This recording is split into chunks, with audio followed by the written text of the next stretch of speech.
Her organs were removed. Her body was hung high for all to see. The killer was caught quickly, but during the trial, the court set him free. They declared him legally insane. That moment, her brother snapped. He lost all faith in the law. If the system couldn't punish these monsters, he would become the instrument of justice himself. From that night on, he wore a mask. He moved in the shadows. He made every evildoer who had escaped punishment suffer 10 times what their victims endured. The man's name was Kagami, but before all this, he was a respected, good cop. His little sister looked up to him. He always charged ahead, protecting people. His bravery got him promoted to captain. Then one day, he arrested a serial killer. Just days later, the killer walked. The court said he was too drunk to know what he was doing. He was found not guilty. Kagami had to face the victims' families. He had no answers for their grief. Still, Kagami held on to his faith in justice. He believed the law would eventually get them. But over time, he noticed something. Some criminals weren't afraid when he arrested them. One even smirked and bragged, "I've been in a mental institution. Even if I killed 50 people, they'd let me go." Furious, Kagami reached for his gun. His partner stopped him. "In this way, you will also become a criminal," his partner said. The criminal was right. He was released the very next day.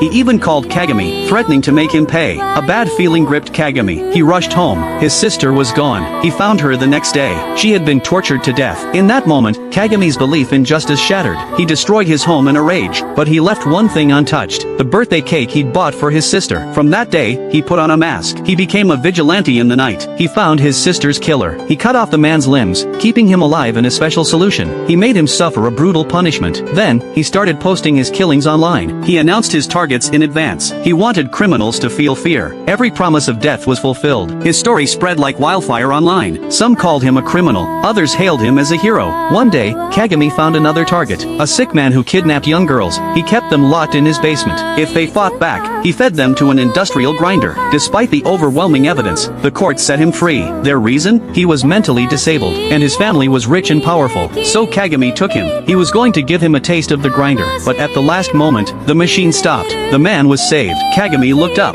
The man who saved the criminal was his old friend. His friend was a detective now. He begged Kagami to stop this path. While they were talking, the criminal ran. Kagami moved to chase him, but his friend stood in his way. Kagami shoved him aside and drew his weapon. He aimed at his friend. He couldn't pull the trigger. In that moment of hesitation, his friend tackled and subdued him. They threw Kagami in prison. The most righteous cop was now a convicted murderer. Everyone pitied his downfall. In the end, Kagami was executed. Though he was gone, the idea of the masked vigilante did not die. The criminal who escaped death saw the news of Kagami's execution. He smiled, thinking he had won. He began hunting for his next victim. But then, another masked man stabbed him in the dark. From this moment on, thousands of Kagamis could rise. If you were Kagami, after everything he went through, would you still just arrest the criminals? Would you still trust the system?